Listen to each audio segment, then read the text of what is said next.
Our first honoree is Dr. Joni Schwartz-Chaney from the class of 1971. As a professor of humanities at LaGuardia Community College in New York, Joni has spent her career researching, teaching, and writing about social justice and racial equality.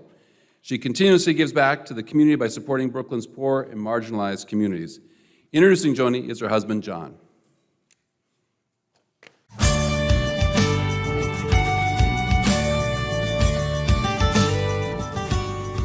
Hello, everyone. This is Professor John Chaney, and it's my pleasure and privilege to introduce to you this year's winner of the Minnetonka School's Distinguished Alumni Award. Joan Hlavacek is a proud graduate of Minnetonka High School's class of 1971. And during this time, there were many volatile events, of course, and these events touched her heart and inspired within her a passion, a calling, if you will, to enhance the quality of life for all of our citizens, especially those who've been marginalized, forgotten, or underserved. And by any measure, I'm sure you'll agree that her accomplishments have been nothing but extraordinary. She went on to graduate from the University of Minnesota. Later, she earned master's degrees and a doctorate in education, along the way becoming a mother and grandmother. During the late 70s, she also moved. She moved to arguably one of the most volatile and troubled spots in our nation at that time, Brooklyn, New York. And there she created and founded 3 highly acclaimed community-based organizations: the Downtown Learning Center, Turning Point, and Literacy Partners. Now known as Dr. Joni Schwartz-Chaney, she is a full professor at the City University of New York, a tenured faculty member at that university's LaGuardia Community College, and she also teaches graduate students at the highly renowned John Jay College of Criminal Justice. She is a nationally recognized expert in adult education, and she's had colleagues in organizations from various parts of the world, including the Caribbean and East Africa, who seek out her expertise and guidance. She's received numerous honors and awards for her contributions as a critical researcher and as a social activist scholar. She's authored 24 scholarly publications and is the producer of 2 documentary films. Author and co-author of 3 highly acclaimed books. Her most recent book, Gifts from the Dark, Learning from the Incarceration Experience, that was just published in May of this year. And for these reasons, it is my great pleasure to introduce to you this year's winner of the Minnetonka School's Distinguished Alumni Award, Dr. Joni Schwartz-Chaney.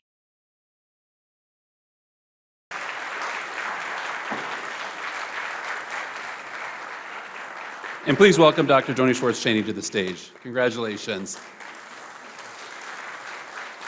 Thank you.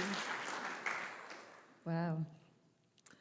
Superintendent Peterson, Dr. Peterson, Principal Erickson, Minnetonka Alumni Association board members, family, friends, and fellow awardees. Good morning. When my daughter found out that I would say a few words, she said, "Mom, tell stories. People love stories." So I will. But the stories I will not tell involve my 3 friends. Liz Barkley Heflin, who's sitting right here, my childhood friend on Robinwood Drive, a graduate of Minnetonka, became a skipperette. Liz made the cut and I didn't. Then I won't tell the story about Peg Zastro Roberts, who's right back there. You see her back there? Another graduate of Minnetonka, who in 9th grade invited me to St. Therese Church in Deep Haven, where the priest was conducting a sex education class. Peg was the only student who asked explicit questions about sex. All the rest of us were too afraid. We wanted to know, but we were too afraid to ask. Then there is Mary Hudacek-Zoller, my best friend from the University of Minnesota, who held my clothes while I went streaking through Dinkytown. Mary's not a graduate of Minnetonka High School, but we will forgive her for that. I also won't tell you the story of how in 1969, 2 English teachers who will remain nameless from Minnetonka did the unthinkable. Today, I think they would be arrested. But they partied with me and my boyfriend and I had my first alcoholic drink, a Harvey Wallbanger, in the Minnetonka High School parking lot right out there. I won't divulge the story of my sister, Elsie Hlavacek Mactimus, a 1959 graduate of Minnetonka, who was a thespian and lead in the school play. I wish my dad were here this morning because, you see, he didn't graduate from high school. And he was a janitor in this building in the Minnetonka Public Schools. My parents spoke Czech in the home, and my teachers could never pronounce my name, Hlavacek. Amid all the Swansons and Larsons and Johnsons and Ericksons and Carlsons and Fisher and Myers and Schmitz. Yet my working class parents purchased a home in Minnetonka that offered me a world-class education, where I had teachers like my geometry teacher, who I don't remember her name, but she looked like Cleopatra, and she pushed me to take advanced math classes, but I had already been slated for shorthand and typing. But I remember she believed in me. My speech teacher, who I also don't remember his name, mind you, this is 50 years ago, who recognized in this shy girl someone who could communicate, and I won a speech contest. I'd never won anything before. He brought me a 7-Up and toasted my success. I grew about 3 inches that afternoon.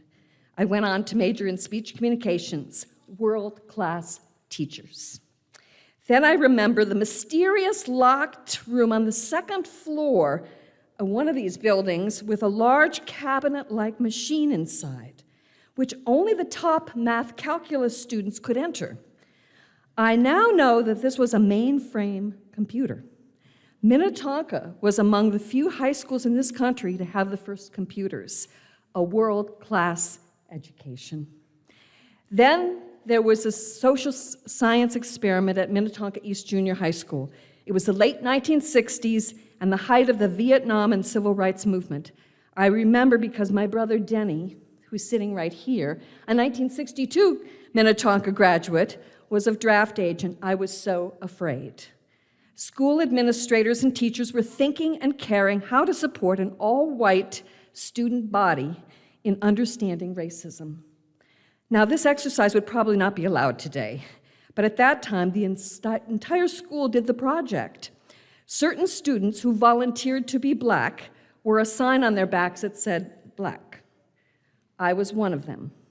And for one day, in every class, all day, teachers, other students, secretaries, librarians were to treat us with discrimination. We were told to sit in the back of the classroom, were at the end of the line for lunch, ignored by teachers, had to drink from only one water fountain, and use only one designated bathroom. The exercise was not perfect, and some teachers refused to participate, but it made an impact on a 14-year-old girl, me. I felt, for a moment, what it must like to be black in America. This experience and others like it awakened and summoned me to my calling, my profession, my scholarship, my personal life choices as an anti-racist scholar. Yesterday, my husband, John, and I visited the George Floyd Memorial in Minneapolis. We also saw online that Dr. Peterson and the Minnetonka School Board wrote letters in response to this tragedy and want to address racial injustice. This is heartening. We know who Minnesotans are. And even though systemic racial inequality, especially as it surrounds education, is arguably one of the greatest challenges of our day, I have every confidence that Minnetonka educators and administrators will step up. You may know that W.E.B. Du Bois, the famous American social scientist and scholar, worked on a summer on Lake Minnetonka in 1888 at the luxurious, world-famous Lafayette Hotel, making money to go to Harvard University. And it was on Lake Minnetonka where he developed his theory of double consciousness, and on Lake Minnetonka where he first experienced racism. As a black man, on hot days after work, he was not allowed to swim in Lake Minnetonka and had to eat the leftovers from whites' dinner plates. Educators, this is the history that cannot be silenced. These stories come from our backyards, and our students need to hear them. I am confident that the kind of life-changing, brave, risk-taking, and fearless education I received at Minnetonka will continue. I know Minnesotans, are bigger than the murder in Minneapolis. In conclusion, to the young people in the room, it's not too many, but whoever they're in the room, please think about the fact that because you have the privilege of attending Minnetonka High School, the cards are stacked in your favor. And you get to start on third base, while many other people have to start on first. With privilege comes responsibility. To the teachers, curriculum designers, administrators, what you teach, whose history, from whose positionality, and yes, may I dare say, even teaching critical race theory matters. Tell the untold stories and embrace diversity. And finally, to the many elders in the room like me, I'm 68 years old. Let's go on a further journey. New adventures. The young people need your wisdom, your lived experience born of pain. Tell your stories. Thank you for listening to mine. Thank you for this special honor this morning.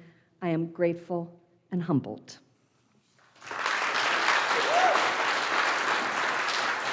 Thank you and congratulations. Thank you for your moving words. Thank you.